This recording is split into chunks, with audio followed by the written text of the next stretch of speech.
खौफ की रात। मेरा नाम राजेश है और मैं राजस्थान का रहने वाला हूँ। मैं एक स्टूडेंट हूँ, इसलिए पढ़ाई करने के लिए एक हॉस्टल में रहता था। उस हॉस्टल में मेरे बहुत से फ्रेंड थे। दिवाली का टाइम आने वाला था। मेरे सभी फ्रेंड्स घर जा रहे थे क्योंकि वो सभी दूसरे स्टेट के थे, इसलिए वो जल्दी चले गए। मेरे इक्का दुक्का फ्रेंड ही हॉस्टल में बचे थे जो थोड़े ही दिनों में जाने वाले थे। मेरा घर चूंकि शहर के पास एक गांव में था और मैं बीमार भी पड़ गया था पहले, जिस कारण से मेरी बहुत सी स्टडी भी बर्बाद हो गई थी। तो मैंने हॉस्टल में रहने का निश्चय किया था ताकि मैं अपनी छूटी हुई स्टडी को पूरा कर सकूं। मेरे घर वालों ने मुझे भी मंजूरी दे दी वही रुकने की। जो मेरे बचे हुए दोस्त थे वे भी अपने घर चले गए। हॉस्टल में बच्चा तो मैं और मेरा वार्डन। दिवाली की रात आने वाली थी तो मेरा वार्डन भी मुझे चाबी दे के अपने घर चला गया। अब हॉस्टल में केवल मैं ही बचा था। मैं अपनी पढ़ाई करके सोने चला गया। रात के करीब 2 बजे मेरी नींद खुली। मुझे किसी के फुसफुसाने की आवाज़ सुनाई दी, पर हॉस्टल में मेरे अलावा तो कोई नहीं था, तो ये आवाज़ कौन कर रहा था। मैं बहुत डर गया कि एक तो इस सुनसान हॉस्टल में मेरे अलावा कोई नहीं है और दूसरे से आती हुई आवाज़।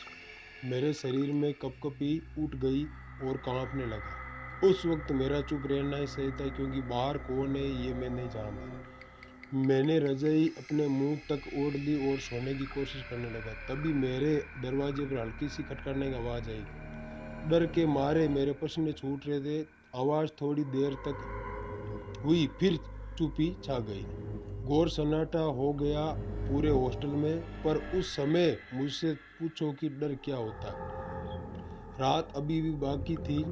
मुझे खुद को मन ही मन ये बोल रहा था कि ओ रुको, यहाँ घर चले जाते तो क्या बिगड़ जाता। नहीं साहब को पढ़ना है, बड़े आइंस्टीन बनेंगे।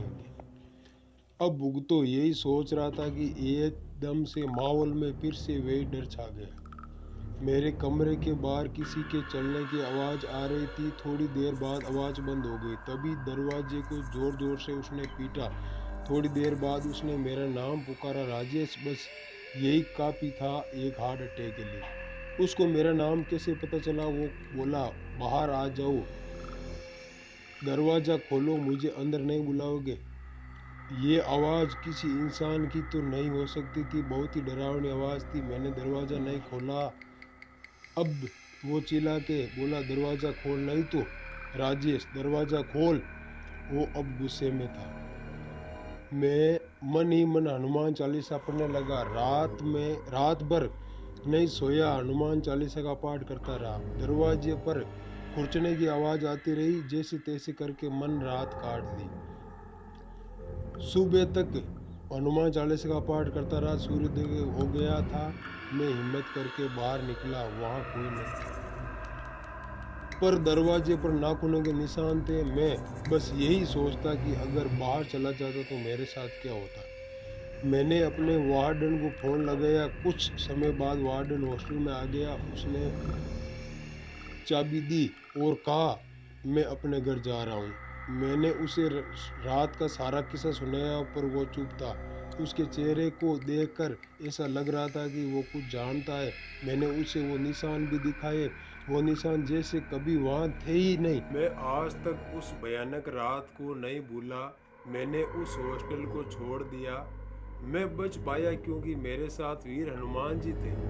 वो कौन था, कहाँ से आया, मैं नहीं जानता।